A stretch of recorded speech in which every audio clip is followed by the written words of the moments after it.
All right, Shalom. I want to say Shalom, and first things first, I want to give all praise to Yahweh, Ba'ashem Yahushai, Barakatah Yahweh, Barakatah Yahushai. We give double honors to our apostles and elders, which are the apostle elders that rule the great millstone. Okay? We're in the time of great things happening on the planet Earth. Okay? 2016 was the year of the push. 2017 is going to be a hell of a year. We're going to see a lot of things take place really fast because the Most High said he's going to speed up time, man, for the elect's sake. Okay? So these things are moving so the Most High can deliver and get us up out of here, okay? Hold on, let me start with this verse. Salakia. This is the book of Isaiah. This is the book of Isaiah 1 and verse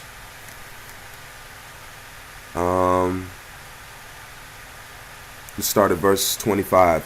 It says, and I will turn my hand upon thee, and purely purge away the dross, and take away all thy tin. The Most High is purifying the elect right now, okay? That's why it says we tried by fire, man. A refiner's fire, okay? Because we want to be gold, silver, okay? Because the Most High he's making up his jewels, which are the elect men across the four corners of the planet Earth, the 144,000 and 1/3. And it says, and I will turn my hand upon thee and purify, it says, purely purge away thy dross and take away all thy tin. And I will restore thy judges at the first and thy counselors at the beginning. Afterwards thou shalt be called the city of righteousness, the faithful city. Zion shall be redeemed with judgment, and her converts with righteousness. Alright, I read that to say we're in that time now, man. The Most High is restoring us, and simultaneously he's bringing down Esau's world. So I just wanted to play. I'm going to play this because, I mean, of course you brothers have been watching the protests and different things that's going on. This is to fulfill prophecy, man. The Most High is doing this to stir up the Latin tribes, which Judah, what you call the Negroes, Latinos, and Native Americans across the planet Earth, but majority in America right now. The Most High set this guy up to stir things up. So I just wanted to go through a couple verses and just show you, man, look, we're at the time of the end. So you Akim, just keep strong, keep faithful, and just keep prayed up, because we're almost home.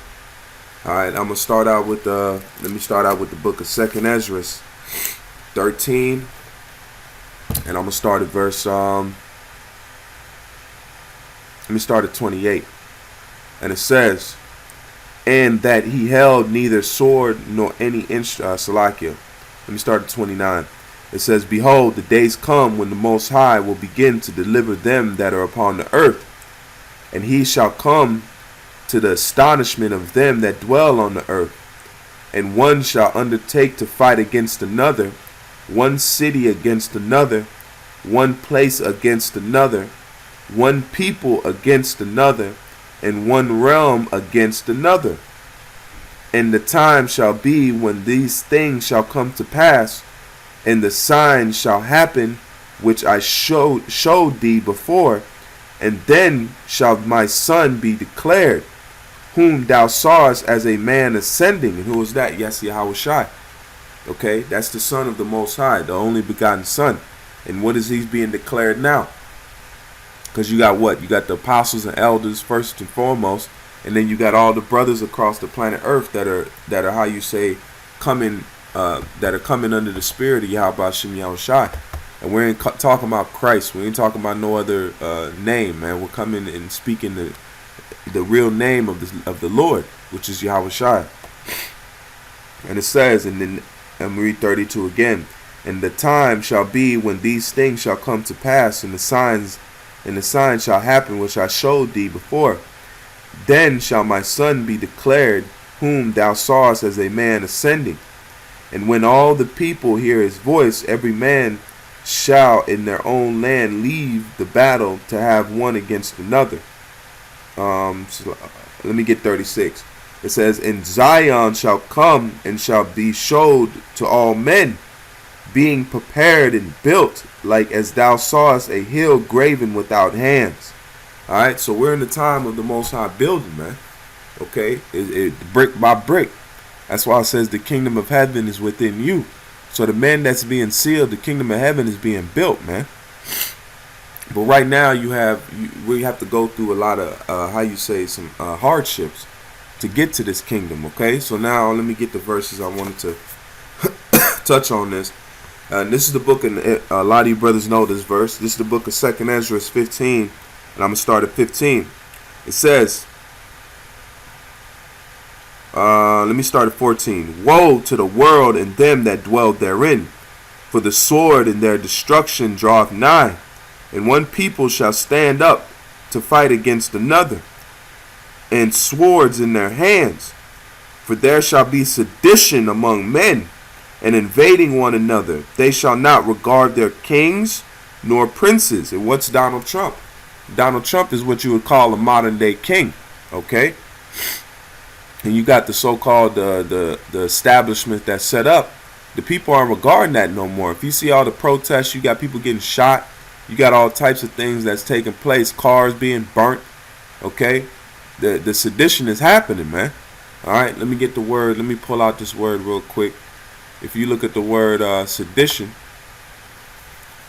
the etymology of the word sedition, it says rebellion, uprising, revolt. What is that? Concerted attempts to overthrow civil authority, violence, or violent strife between factions. And what is the faction? You have the Democrats, the Republicans. Okay, that's the factions, which is just all a mirage anyway, because it's all one lump people. The Democrats, Republicans, they're the same thing. There's no difference. They just show it's like wrestling. You rooting for one side when it's all fake, man. They're all running under the same guise, which is the elites. Okay, it says violent strikes between factions, civil or religious disorder, riot, rebelliousness against authority. From Old English sedition, modern French sedition, and direct from Latin seditionomy. It says civil disorder, dissension, strife, rebellion, mutiny, literally a going apart, separation. And that's what you have now. Okay, that's what you have now. Look at all the people that are standing up against so-called Donald Trump, man. Okay, so let me read it again to show you that that's the fulfillment. We have fulfillment of these, and it's been happening way before the protest. Okay, and it says, for the sword and their destruction draweth nigh, and one people shall stand up to fight against another, and swords in their hands. For there shall be sedition among men, and invading one another. They shall not regard their kings nor princes, and the course of their actions shall stand in their power. A man shall desire to go into a city and shall not be able. Because what do you have now, man? You have all these riots and things that's going on, man. And hold on, let me pull up this quick article. All right, here we go. Because hey, we coming to the time, man. Okay, and then you have right here, it says Obama. Oh, it says Obama now considering martial law because of mass riots. It says in every competition out there, there will be a winner and a loser. It's just the way that competition works.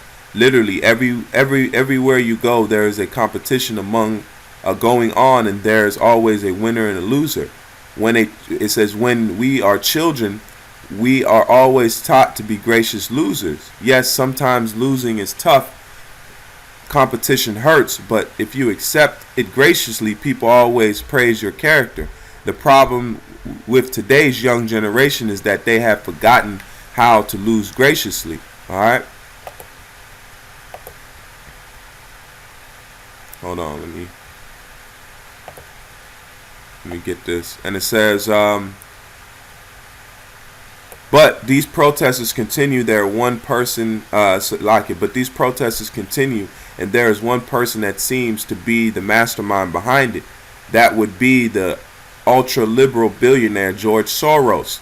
He was also responsible for financing some of the protest groups that was designed to have violence at Trump rallies. Because it says order out of chaos. They control both sides. These elites are controlling both sides of the spectrum, man. Alright, and it says during the election season, it was discovered that Soros was behind some of the protest actions. He was paying them to create a scene and cause violence that would have the media talking about Trump rallies. Now these should have been happening in the first place. Let me go down here, get to the point. And that's George Soros right there, a damn Edomite. It says, but when they start having mass amounts of violence at the protests, then the entire country is going to start noticing. If that happens, then it is going to be pressure on the president to solve it. President Obama would then declare martial law. Martial law is when the president has to suspend transfer of powers due to the fact that there is a national emergency. Therefore, if that would happen, then Trump wouldn't be able to see the White House because Obama would still be the president of the United States. There is a good chance that this has been the back-up plan for some liberals all along. There is proof out there that the protests are staged. There are protests going on all over the United States. In one part of the nation, Austin, Texas, they found the buses that were used to bring the people in. Again, these are planned in order to cause civil unrest. All right. So hey man, we're getting at that time, man. I'm gonna read this last verse and I'm gonna close on out. This is the book of Isaiah 19 and verse 2. It's the book of Isaiah 19 and verse 2. And it reads, and I will set the Egyptian against the Egyptian, and they shall fight against one, and I will set the Egyptian against the Egyptian, and they shall fight against one another, his brother, and every one against his neighbor. City against city, and kingdom against kingdom. So, okay, the Most High, we're in the modern day Egypt now, so the Most High is putting the Egyptian against the Egyptian, man. The American against the American over this so-called Trump madness, man. All right, so we're living in we're living in great times, man. Okay, great times, because the Most High is getting ready to come on this earth and deliver His elect and rain judgment down. Okay, so you hopeful elect out there, the 144,000 to 1/3, wherever you may be, keep faith, man. All right, I'm gonna give all praise to Yahweh Bashim Yahweh Shai, Barakathu Yahweh, Barakathu Yahweh Shai, man. Shalom to you, brothers, and stay prayed up and stay circumspect. Shalom.